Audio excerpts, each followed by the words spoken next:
Cobalt Blue, the main villain of the final season of The Flash. I thought we'd talk about the character in the comics and where he is now in the comics. Spoiler alert, Future State doesn't treat him so well, even if I like the twist.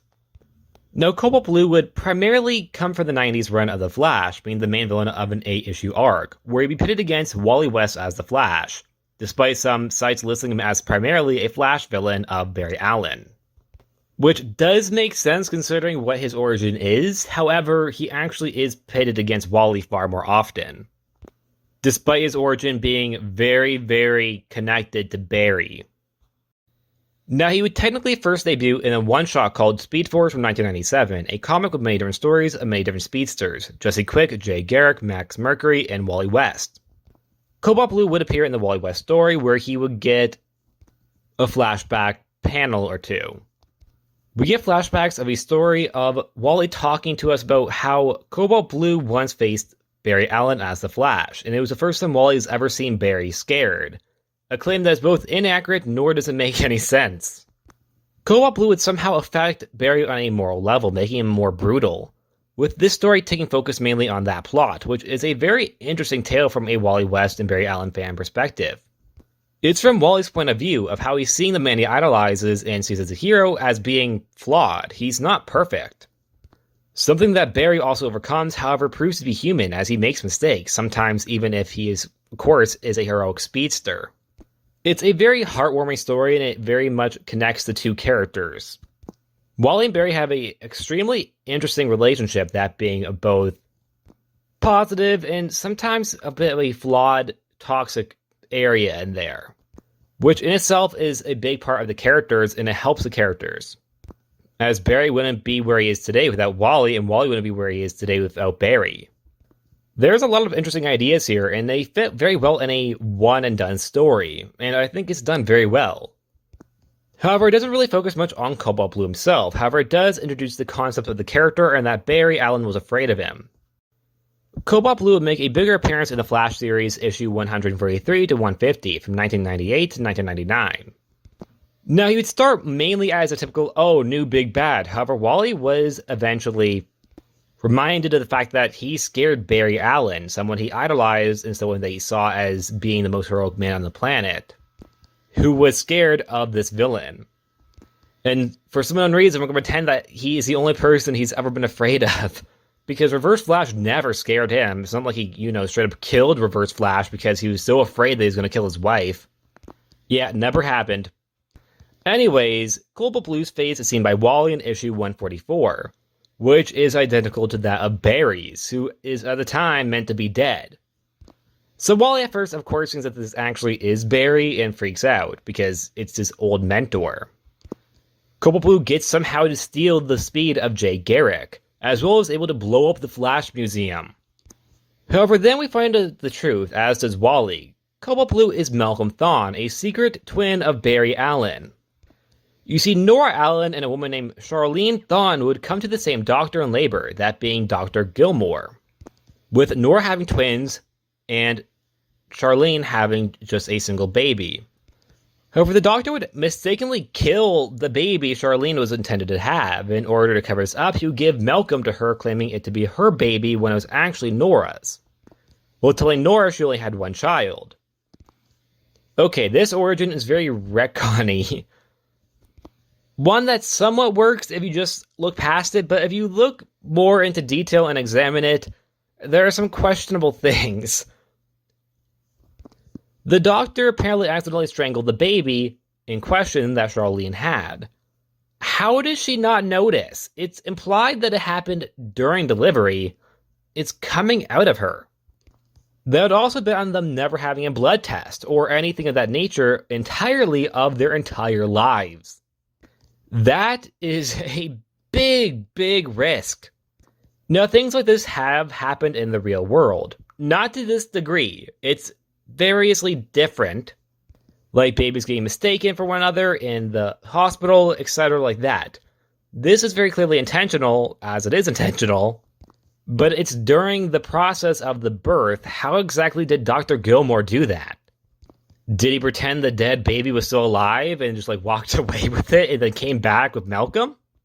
Now, Charlene isn't exactly the best mother. Of course not, her name is Thawne, so her and her husband are abusive to Malcolm, who would eventually find out the truth, though never discovered exactly what it was that made Barry the Flash and him, not the Flash, if they were twins.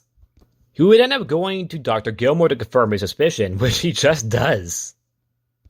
Also, it feels kind of like a random belief. I mean, yes, I understand why he thinks this because of the fact that, well, there are a lot of inconsistencies of the whole fact that, there's another person in Central City that looks like him. There's the fact that the Thawnes typically have a different eye color than him. But still, I feel like it does come across slightly random that he came to that conclusion. Now, Malcolm, of course, is envious of the fact that his brother is the Flash, and the fact that he grew up in a loving home. He would end up becoming the embodiment of this mystic blue flame, which was donned the blue flame gem, which he could use to steal his brother's speed, but he never got the chance to because, well, his brother died in Crisis on Infinite Earths, meaning the revenge he wanted so badly no longer was possible.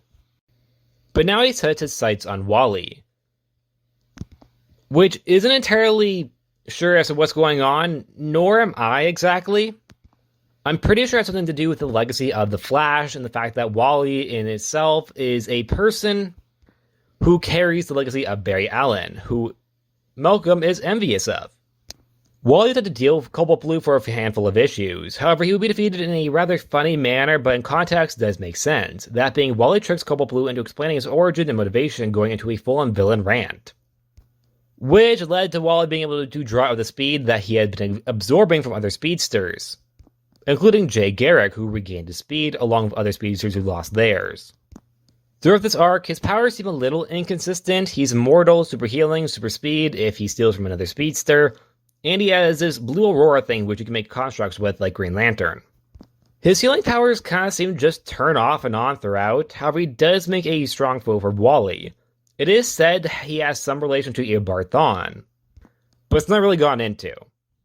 He was, in my opinion, a strong villain for a somewhat long arc. However, as a recurring villain, his role seemed unclear of if it could work. So this whole thing has to do with Barry. Yet he's pitted against Wally.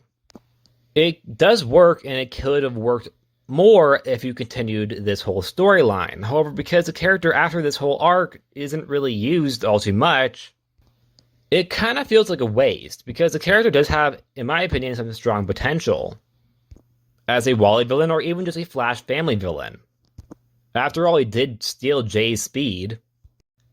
Afterwards, the character is used very sparingly for cameos and encyclopedias. And when the New 52 occurred, he wouldn't return. But he would return in Future State, which was an event that focuses on the future events of the possible DC Universe's future. That was a very convoluted way to phrase it, but I'm going with it. Where we see him for a whole panel of him alive. He is a part of the new Legion of Doom. In fact, the only established member of the team that was an original to the event. But like the entire team, he is killed by HyperClan in a plot twist to show that HyperClan is the real villain. I like the twist, but I did see some people upset that they killed Cobalt Blue off so fast. Because a lot of people really like that arc from the 90s, and only to bring him back and have him killed off immediately. It, in a way, could have been processed poorly by some fans of the character. However, this was the Future State event, which, like I said, took place in the future.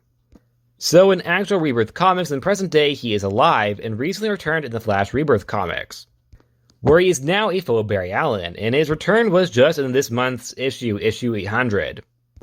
And while he had a smallish role, that being a kind of cameo, I wouldn't exactly say it's entirely a cameo, but it's kind of the grounds of a cameo. It does seem like he's making an actual return, which is probably good for Cobalt Blue fans, of which I am one. Even if I have to admit, his whole history is very retcon-y. Like said at the start of the video, Cobalt Blue recently became more popular because of the Flash TV show, where he was the final villain of the entire series and the entirety of the Arrowverse.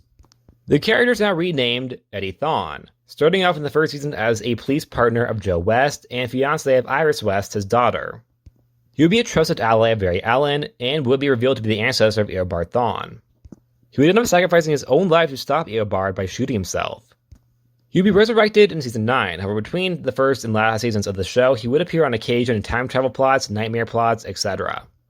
However in Season 9, Eddie would be resurrected by the Negative Speed Force, now being its new host. He seems to have gone mad because of all of it, being given a fake life in the future as Malcolm Gilmore, referencing the Doctor's name from the comics. He himself would bring back Zoom, Eobard Thawne's Savitar Godspeed, to take on Team Flash, however would be stopped and redeemed. He also now is an actual speedster of Red Lightning despite being called Cobalt Blue. He no longer also has the blue flame powers. This version of the character is getting some hate and some love. However, my personal opinion on this version of the character is that he's not bad, but definitely could have been fleshed out more. This whole story is condensed to only 4 episodes. Well, I think it'd be a whole of a lot stronger if it was maybe 10 episodes or even an entire season. Yeah, that's just my opinion. Cobalt Blue as a whole, I think, is a pretty interesting villain.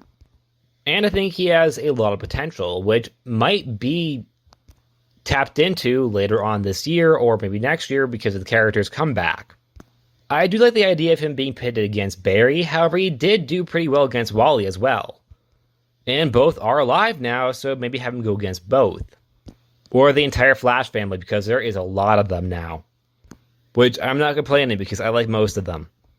Although in the 90s comics, the character being a speedster wasn't really delved into too much, which in my opinion is the better way to go. As well as love speedster villains, there are a lot of them. Reverse Flash, Zoom, Godspeed, etc. So I'd like to see more of a take on the Blue Flame stuff rather than the speedster stuff. Yet again, that's only my opinion, which you can disagree with.